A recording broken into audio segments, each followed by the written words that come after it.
이야기 하나 해드리겠습니다. 고생해서 아끼고 아껴서 저축하고 저축해서 나이 50점에 큰 방 하나 작은 방 하나가 있는 방 2개짜리 작은 집을 장만한 사람이 있었습니다. 은행 대출도 조금 안 왔습니다만 방 2개짜리 작은 집이지만 그곳이 강남이기 때문에 강남에 그런 집 장만했다는 것은 그 사람 스스로 생각해도 위대한 일이었습니다. 집 등기를 했습니다. 그리고 입주하는 날, 이사하는 날이 다가옵니다. 이때쯤 이 사람에게 고민이 하나 생겼습니다. 너무도 고생해서 장만한 집이고 대출 이자도 내야 하는데 머리를 잘 써서 집을 더 경제적으로 활용하는 방법이 없을까, 그런 고민이었습니다. 자기 집 고등학생 아이는 아침 일찍 학교 가면 늦게 들어옵니다. 건설 현장에서 일하는 남편은 일찍 출근할 뿐만 아니라 퇴근하자마자 씻고 밥 먹고 잡니다. 짐을 줄이면 방 하나만으로도 충분히 3식구, 4식구가 살 수 있을 듯 합니다. 고민 끝에 방 2개 중에 하나를 임대하기로 결정했습니다. 그렇게 결정하고 나니 또 다른 고민이 생겼습니다. 큰 방을 3주고 작은 방에 3식구, 4식구가 사는 것이 어떨까?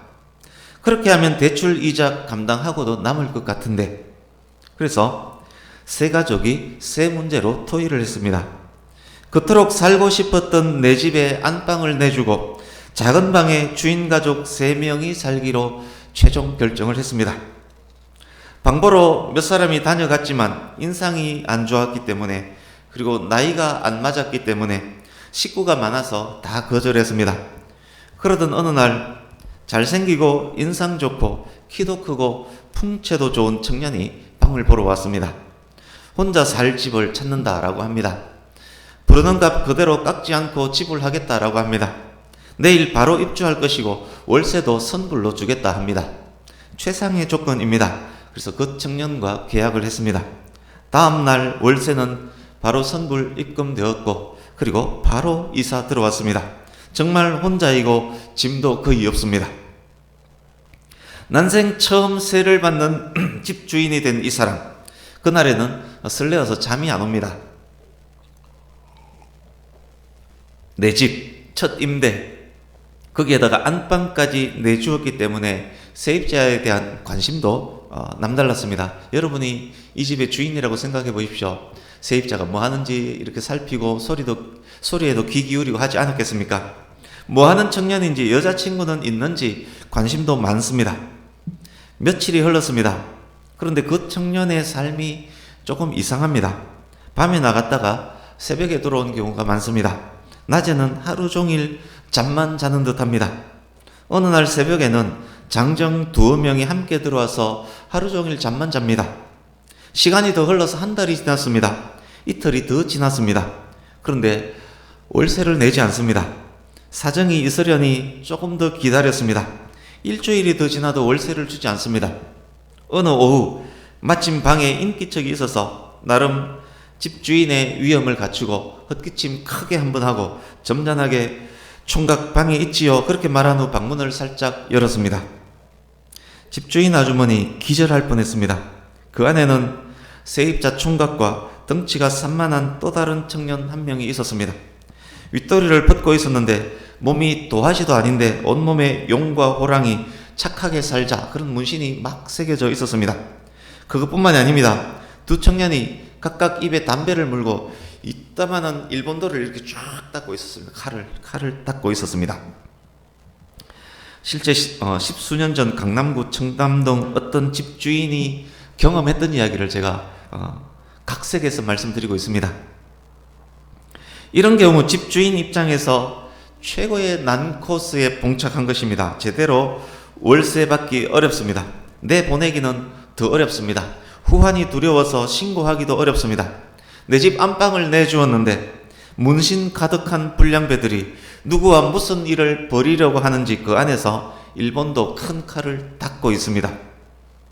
진짜 여러분이 집주인이라면 그 마음이 어떻겠습니까? 얼마나 아끼는 내 집인데, 그것도 안방인데 저러고 있으니 속상하지 않겠습니까? 속상하다 뿐만 아니라 아마 신경쇠약도 걸릴 수 있습니다. 이 사태를 어찌 해결한단 말입니까? 이 질문을 기억하시고 본문으로 들어가 보겠습니다.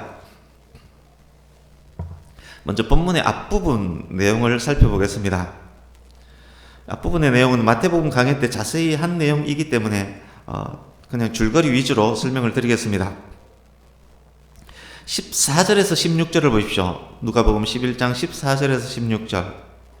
예수님이 말 못하는 어떤 사람에게서 말 못하게 하는 귀신을 쫓아내셨습니다. 그러니까 그 사람이 이제 말을 하게 되었습니다. 많은 사람들이 이 사건을 목격했습니다. 하나의 사건이 일어났지만 사람들의 반응은 세 가지로 나타납니다. 첫 번째 반응이 놀랍게 여깁니다. 예수님께서 행하신 그 일에 경탄을 했다는 말입니다. 두 번째 반응, 예수님에게 있었던 그 권세와 능력, 그 근원이 무엇인지를 따져드는 사람입니다. 인정할 것은 인정하면 좋으련만 반대를 위해서 반대를 하는 사람들은 절대 인정하지 않습니다. 이런저런 것들을 아무렇게나 연결지어서 꼬투리를 잡습니다. 가짜 뉴스 양산합니다. 예수님의 능력을 귀신의 왕 바알세불과 사탄과 연결짓고 있습니다. 예수님이 귀신에 들렸고 자기에게 들린 귀신의 능력으로 귀신을 내쫓는다라고 주장하는 것입니다. 어디에 가도 이런 사람들은 있습니다. 위선자, 시기 질투가 많은 사람, 열등감이 많은 사람, 자존감이 약한 사람 중에 이런 부류가 많습니다. 세 번째 반응, 더 큰 표적을 요구하는 사람들입니다. 예수님의 권세와 능력이 하나님으로부터가 확실하다면 더 큰 표적을 보이라는 그런 이야기입니다. 역시 어디 가도 이런 사람들 있습니다. 자기 주장이 상대방의 논리에 의해서 제압당했을 때 그래도 포기하지 않고 자기가 확실히 진 것이 확실한데도 그래도 포기하지 않고 계속 억지를 부릴 때 보통 이 전략을 씁니다. 겉으로 드러난 세 가지 반응을 말씀드렸습니다만 그렇지만 이 세 종류의 사람 모두의 감춰진 속마음은 경탄, 놀라움이었을 것입니다. 말 못하는 자가 귀신이 쫓겨나고 말을 하는데 얼마나 놀랬겠습니까? 다만 두 번째, 세 번째 부류 사람들은 그것을 억지로라도 인정하지 않을 뿐입니다. 이제 17절에서 20절입니다.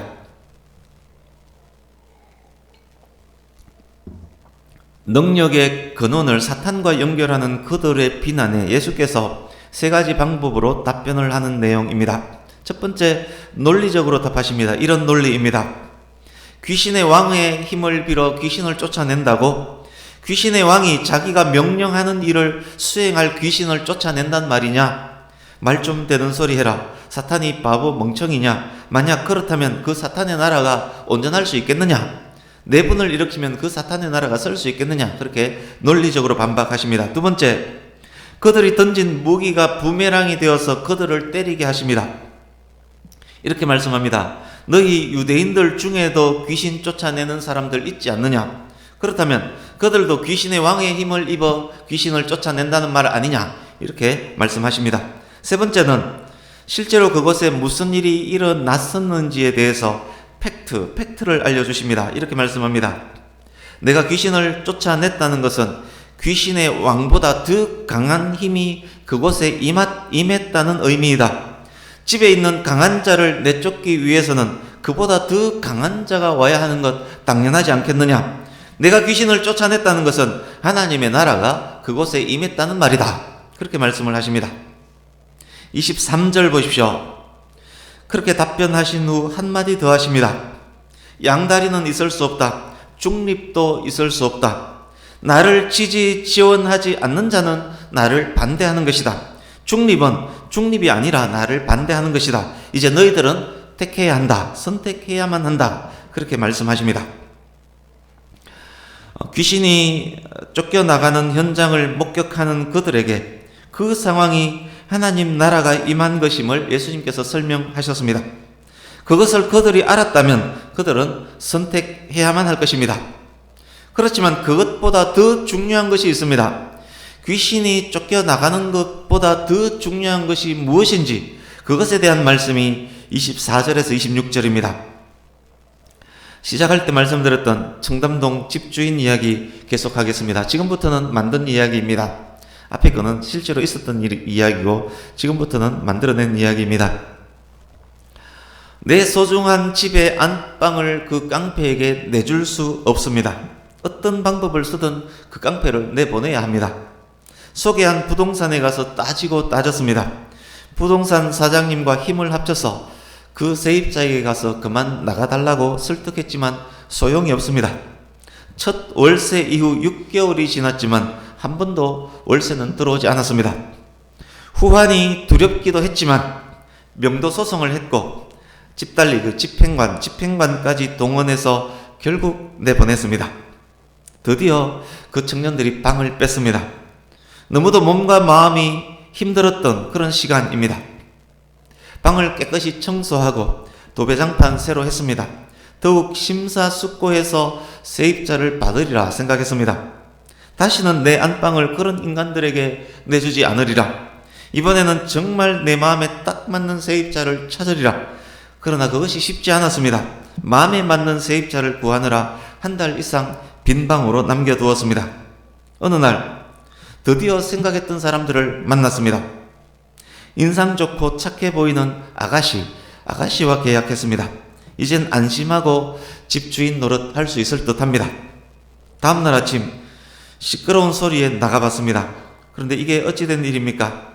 안방에 문신으로 온몸을 도배한 8명의 청년들이 방문을 활짝 열어놓고 쇠파이프, 칼, 도끼 등을 닦고 있었습니다. 그 8명의 중간에 지난번에 쫓겨나갔던 그 청년이 떡하니 앉아 있습니다. 그 청년이 주인 아줌마에게 이렇게 말합니다. 아주머니, 방을 한 달간 비워두셨더만 그렇게 비워둘 거면 왜 나를 내쫓았소?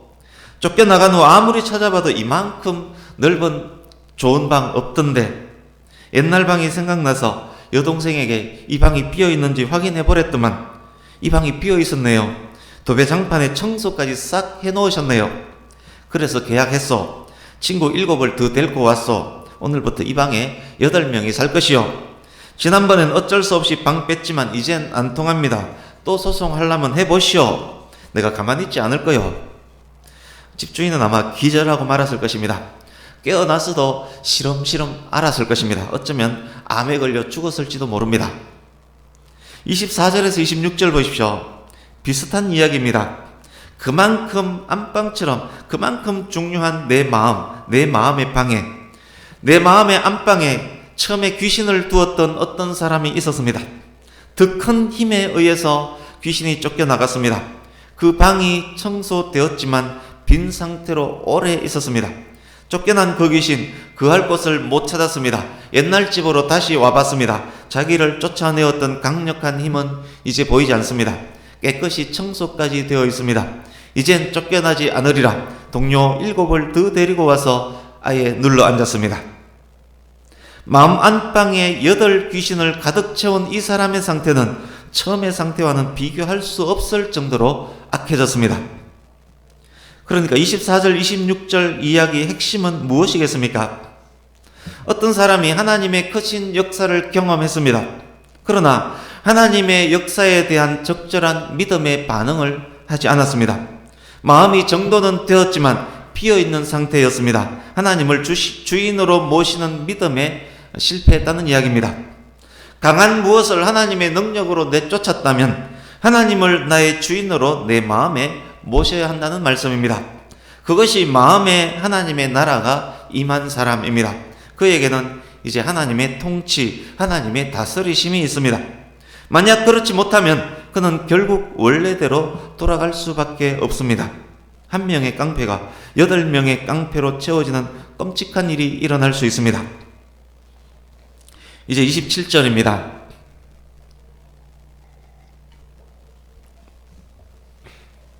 이 상황을 지켜보던 군중들 중에 한 여인이 예수님께 큰 소리로 이렇게 외칩니다.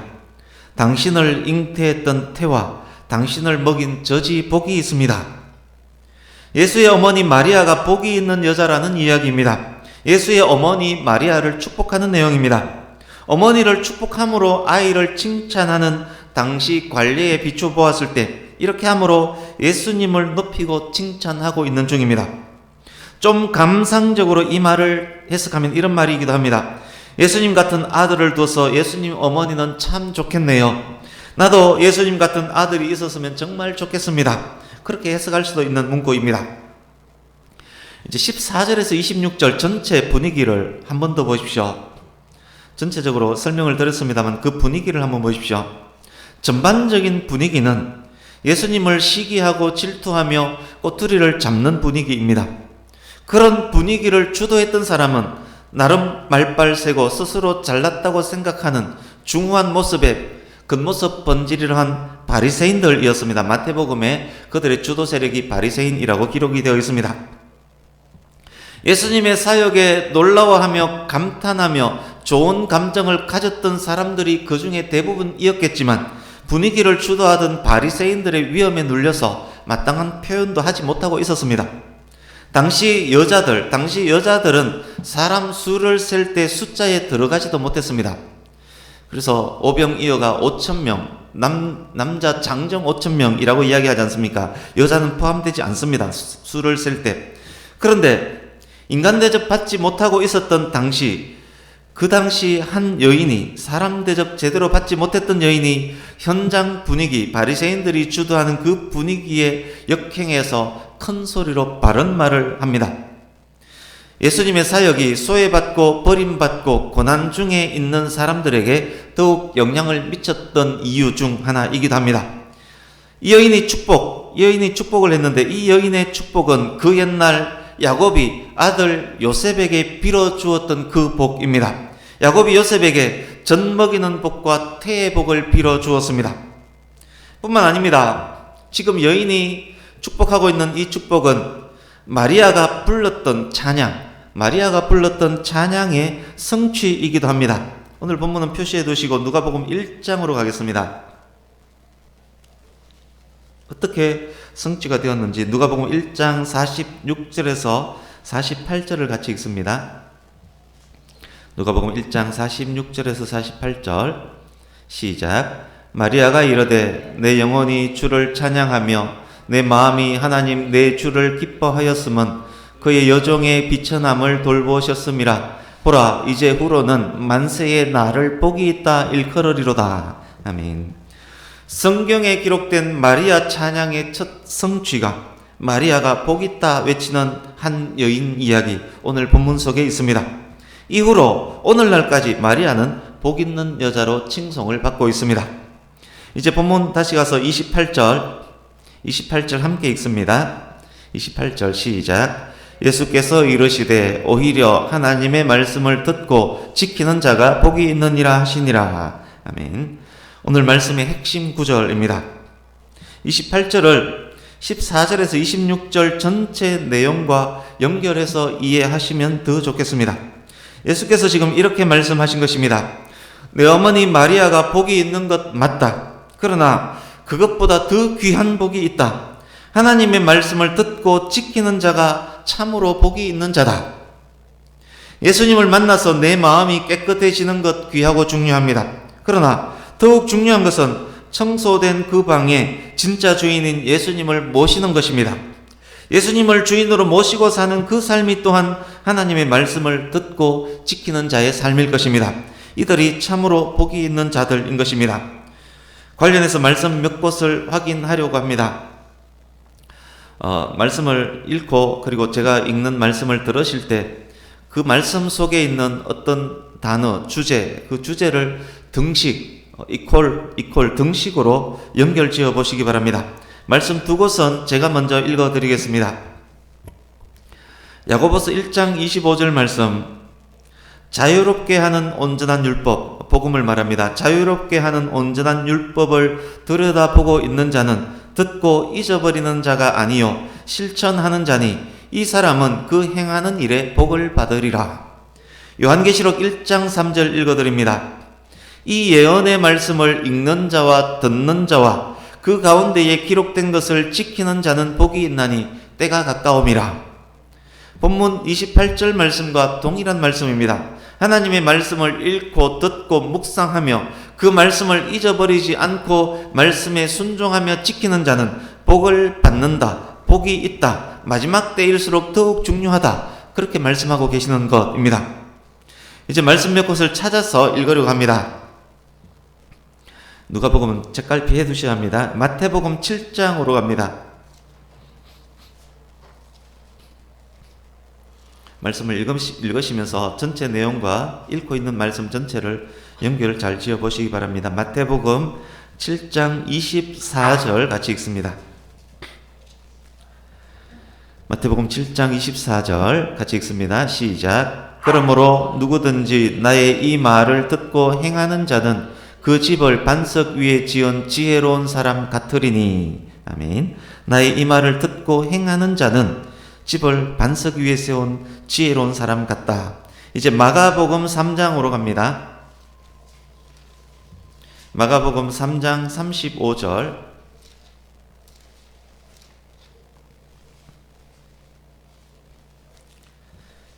신약 57페이지 마가복음 3장 35절 같이 읽습니다. 시작. 누구든지 하나님의 뜻대로 행하는 자가 내 형제요 자매요 어머니이니라. 아멘. 하나님의 뜻대로 행하는 자가 내 형제요 자매요 어머니다 라고 말씀합니다. 이제 누가복음으로 가서 8장 21절. 누가복음 8장 21절.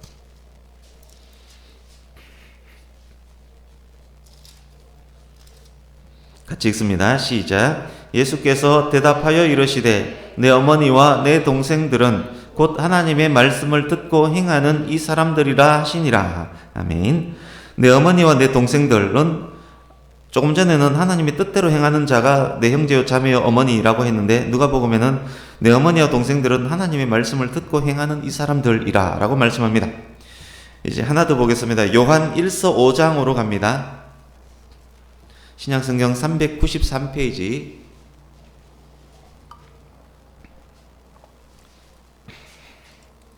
요한 1서 5장 3절 같이 읽습니다. 시작. 하나님을 사랑하는 것은 이것이니 우리가 그의 계명들을 지키는 것이라. 그의 계명들은 무거운 것이 아니로다. 아멘. 하나님을 사랑하는 것은 이것이니 우리가 그의 계명을 지키는 것이라. 읽었던 이 말씀들 안에 있는 단어, 개념들을 등호로 연결하면 이렇습니다. 하나님의 말씀을 듣고 행하는 자가 곧 하나님의 뜻대로 행하는 자, 이런 등식이 성립합니다. 또 하나님의 말씀을 듣고 행하는 자, 하나님의 뜻대로 행하는 자 이퀄 또한 튼튼한 기초 위에 집을 지은 자 이퀄 지혜로운 자 이퀄 예수님의 형제요 자매요 어머니 이퀄 하나님을 사랑하는 자 이퀄 마음 중심에 예수님을 주인으로 모신 자, 이들이 바로 복이 있는 자입니다. 그래서 아무나 하나님의 말씀에 순종할 수 있는 것이 아니라 지혜로운 자, 튼튼한 기초 위에 집을 지은 자, 하나님을 사랑하는 자, 마음 중심에 예수님을 주인으로 모신 자가 그렇게 하나님의 말씀을 듣고 행할 수 있다는 말입니다. 하나님의 말씀을 듣고 행하는 자 역시 그것은 또한 하나님의 뜻대로 행하는 자라는 말씀입니다. 다시 본문으로 가서 28절 보십시오. 위대한 아들을 낳은 마리아보다, 위대한 아들에게 젖을 먹였던 마리아보다 오히려 하나님의 말씀을 듣고 지키는 자가 복이 있는 자입니다. 그들은 말씀드렸듯이 하나님의 뜻을 행하는 자이고 반석 위에 집을 지은 지혜로운 자이며 예수님의 가족일 것이고 하나님을 사랑하는 자들입니다. 그들은 예수님을 마음속 주인으로 모신 자들이고 그러기에 그들은 지속적으로 순간적으로 순종하는 것이 아니라 지속적으로 말씀에 순종합니다. 그들의 영적 상황은 원래대로 되돌아가지 않습니다. 예전보다 더 악해지는 경우 없습니다. 오히려 더욱 복된 자가 됩니다. 우리가 하나님의 말씀을 읽고 묵상하며 그 말씀을 깨닫기 위해 노력하며 깨달은 말씀대로 살려고 발버둥한다면 우리는 하나님의 뜻을 준행하는 자, 흔들리지 않는 반석 위에 튼튼한 집을 지은 자, 세상 그 무엇도 부럽지 않는 복된 자들인 것입니다. 말씀 한 곳만 더 보겠습니다. 누가복음 1장 38절 같이 읽어보겠습니다. 누가복음 1장 38절 같이 읽습니다. 시작. 마리아가 이르되 주의 여종이오니 말씀대로 내게 이루어지이다 하매 천사가 떠나가니라. 아멘. 천사가 처녀 마리아에게 이렇게 말했습니다. 위의 내용이 그런 내용입니다. 너 잉태할 것이다. 너 동정녀 처녀이지만 너 잉태할 것이다. 네가 잉태할 아이가 거룩한 하나님의 아들이다. 하나님의 모든 말씀은 능하지 못함이 없다. 천사가 말했습니다. 그 말씀에 마리아가 어떻게 반응했습니까? 있을 수 없는 그 일을, 어떤 변명도 통하지 않을 그 일을, 어쩌면 처녀가 잉태했기 때문에 돌에 맞아 죽게 될지도 모를 그 일을, 그렇지만 그것이 하나님의 말씀이기 때문에, 그것이 하나님의 뜻이기 때문에 하나님의 말씀대로 제게 이루어지길 바랍니다. 마리아는 순종했습니다. 다시 본문으로 옵니다. 위대한 하나님의 아들 예수님을 잉태하고 예수님에게 젖을 먹인 마리아, 그녀가 복된 여인인 것 맞습니다. 그러나 오히려 그것보다 마리아가 복된 이유는 하나님의 말씀을 듣고 순종했기 때문입니다. 잘 먹고 잘 사는 성도, 출세한 성도, 출세한 아들을 둔 성도, 그들이 복받은 성도인 것 맞습니다. 그러나 진짜 복받은 성도는 말씀과 기도와 예배의 삶으로 하나님의 뜻을 깨달아 알고 그 뜻에 순종하는 성도입니다. 그 뜻에 순종하는 성도의 가정에 잘 먹고 잘 사는 성도, 출세한 성도, 출세한 아들을 둔 성도도 엄청나게 배출이 되는 것입니다. 빛과 소금의 역할을 잘 감당하는 성도들 중에 세상 속에서도 큰 성공을 거둔 사람들 많이 있습니다. 그 성도의 삶에 보이지 않는 이면에는 하나님의 뜻에 순종했음이 분명히 있을 것입니다. 이게 원칙입니다. 이게 순서입니다. 우리는 순서를 거꾸로 적용하는 경우가 많습니다만 이게 복받는 순서, 복받는 원칙입니다. 이제 말씀을 마무리하겠습니다. 하나님의 말씀을 잘 읽고 설교 말씀 잘 듣는 성도 매우 많습니다. 그러나 말씀을 읽고 들은 후 분별하고 깨닫는 성도는 적습니다. 듣고 깨달은 말씀을 순종하며 지키는 성도는 더욱 적습니다. 말씀을 읽고 듣기만 하는 성도는 마음이 청소는 되어 있지만 비어있는 상태로 있는 것과 같습니다. 악한 귀신이 더 악한 일곱을 더 데리고 올 수 있는 그런 상태가 될 수 있습니다. 깨닫지도 분별하지도 못한 상태의 그리스도인들은 순종을 할 수 없습니다. 예수님을 나의 주인으로, 나의 왕으로 내 마음방 중심에 모시지 않는 성도는 순종할 수 없습니다. 행여 순종처럼 보일지는 모르지만 사실은 순종이 아닌 경우 많습니다. 깨닫지 못하는 사람은 말씀의 핵심을 이해 못하는 사람이고, 말씀을 이해하지 못하면 하나님의 뜻을 제대로 분별할 수 없습니다. 그런 사람들은 말씀을 자기 뜻에 의해서 해석합니다. 말씀을 끌어와서 자기만의 경험, 자기만의 신념에다가 갖다 붙입니다. 유튜브 엄청 보고 신념이 생깁니다. 그 신념이 있으면 그 신념을, 하나님의 말씀을 자기 신념에다 갖다 붙이고 그게 자기 신앙이 되고 그것이 맞다라고 생각해버립니다. 자기 신념이 하나님의 뜻이 되어버리는 것입니다. 그 신념으로 고집스럽게 막 밀어붙입니다. 무지하고 용감한 사람들이 바로 이런 사람들입니다. 우리나라에 이런 분들 참 많이 있지 않습니까? 답답할 정도로 이런 분들이 많습니다. 교회에서 사건, 사고가 일어나는 경우 거의 이런 지도자에 의해서 일어납니다. 이런 경우 처음의 난관보다 나중에 난관이 더 커질 가능성이 매우 높습니다.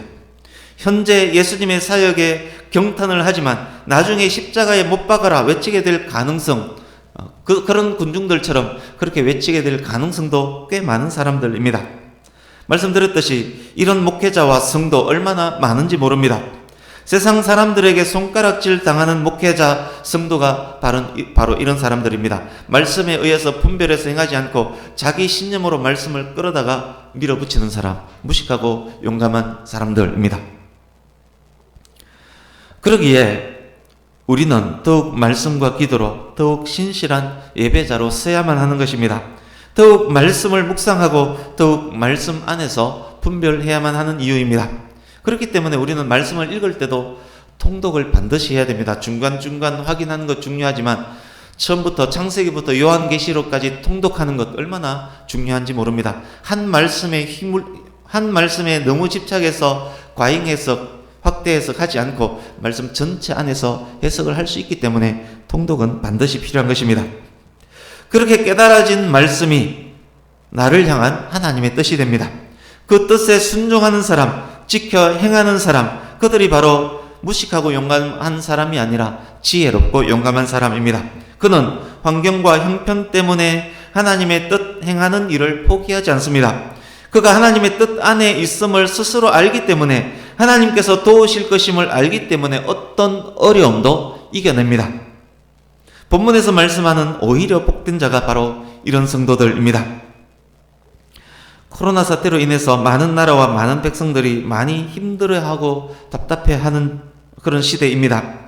이 일의 여파가 얼마나 앞으로 더 크게 미치게 될지 불안해하는 사람들 많습니다. 더 많은 사람이 병으로 고통당할 수 있고 더 많은 사람이 더 가난해질 수도 있습니다. 고단한 인생길, 힘겨운 상황을 더 겪게 될 가능성도 많습니다. 그러나 그런 악한 상황 속에 있을지라도 우리가 오히려 더욱 하나님의 말씀을 읽고 듣고 깨닫고 분별하여 그 말씀에 순종한다면 하나님의 뜻을 지켜 행하려고 어려운 상황 속에서도 몸부림친다면 이 어려운 상황이 우리에게는 아무런 문제도 되지 않습니다. 왜냐? 하나님의 뜻은 영원하고 하나님의 뜻은 반드시 성취될 것이지만 아프고 힘들고 어려운 상황들은 이 또한 지나갈 것이기 때문입니다. 세상 사람들은 이 또한 지나가고 말 일에 대해서 아우성을 치지만 하나님의 뜻 안에 있는 성도, 말씀 안에 있는 성도는 이 상황을 통해서도 하나님의 뜻을 깨달아 알고 그 뜻에 순종하기 위해서 몸부림합니다. 말씀을 맺으려 합니다. 사랑하는 성도님 여러분, 순종이 참 복입니다. 순종하면 하나님의 복이 주어집니다. 세상 사람들의 눈으로 세상을 보지 마시고 성도의 눈으로 세상을 볼 수 있기를 바랍니다. 지나가고 말 일들 때문에 슬퍼하며 아파하지 마시고 영원한 하나님의 뜻, 영원한 하나님의 말씀을 더욱 읽고 묵상하시고 이럴 때일수록 오히려 더욱 하나님만 바라보며 오히려 더욱 하나님의 말씀에 순종하는 저와 여러분이 되기를 간절히 바랍니다. 지나갈 세상 일들은 속히 지나갈 것이고 그 세상 일로 후회할 일도 우리에게는 없을 것입니다.